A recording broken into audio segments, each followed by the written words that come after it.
Hey everybody, welcome to my channel. Well, this has been in the news lately and I want to talk about it, and it's regarding Apples and Apple products such as this iPhone. The president is threatening Apple with tariffs if they don't move their manufacturing to the United States.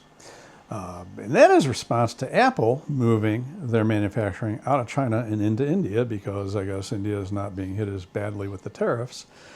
So he wants them to move production to the United States, which, this guy's supposed to be some sort of business and financial genius, and he ought to know that, like if they did that, they'll increase labor costs, so they're going to shoot the price of an iPhone way up more than a tariff will, depending on how bad the tariff is.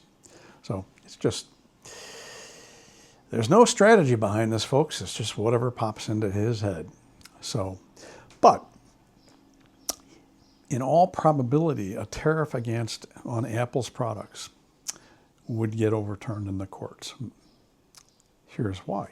We have a Constitution, and in Article 1, Section 9 of the Constitution, there is a prohibition against bills of attainder. Now, what is a bill of attainder? A bill of attainder is a law that is passed specifically targeting an individual or a group of individuals. And this was fairly common in England before the American Revolution.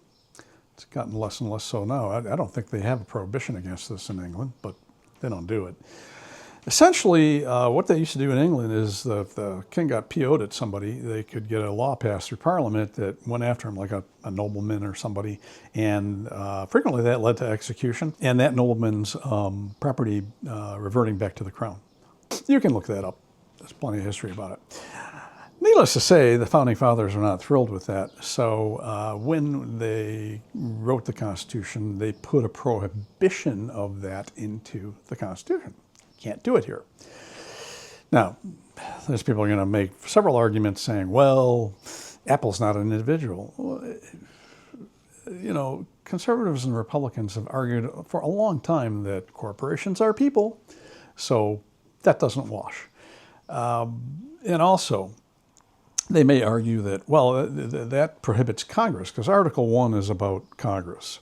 That prohibits Congress from passing a law, but, this is the president, and he's going to do it by executive order. Well, see, here's the thing about tariffs, which are a sales tax, which are not paid by the exporting country, which are not eaten by the company who is doing the exporting, as the president wants Walmart, I believe, to do.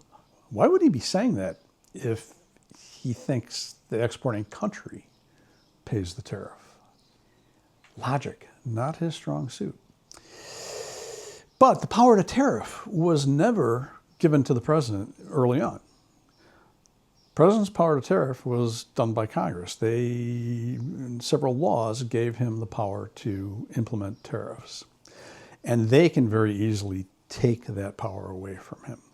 Would require a supermajority, a veto-proof majority to do that.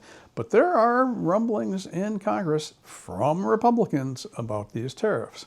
Rand Paul, senator from Kentucky, he's not a happy camper, mainly because Canada responded to tariffs by strategically placing tariffs on products coming into Canada from red states. And what goes into Canada from a red state? Kentucky? Bourbon. So they put a big tariff on bourbon, and that is socking Kentucky right in the pocketbook, right? Because nobody in Canada is buying bourbon. They're also not buying a lot of other American products because they're really pissed off at us right now. So all that has to happen is you get enough people in Congress who have had it with this capricious, non-strategic craziness with tariffs to overturn that, bring that power back to Congress, and not give it back to the president. And the president shouldn't have it anyway, no matter who's president, whether it's a Republican or a Democrat. That's not something that the president should be able to do. The power to tax lies with Congress. They should take it back. So those are my thoughts on this matter. If he puts in a tariff that's going to go to court And my suspicion is the court will overturn that and say, no, you can't do that. And of course, all of his supporters are all like, well, why does federal judges get to say what the president can and can't do?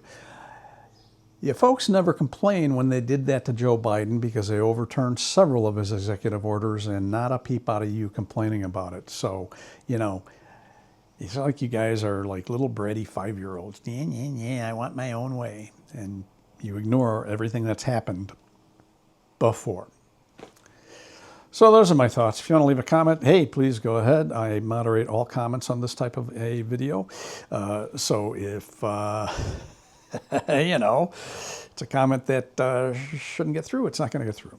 And I don't argue with people who there's no sense in arguing with. It just reminds me of one of those, there's an old saying, arguing with an idiot, and it doesn't matter, you know, an anti-vaxxer or a flat earther or a young earth creationist, there are gobs of these people.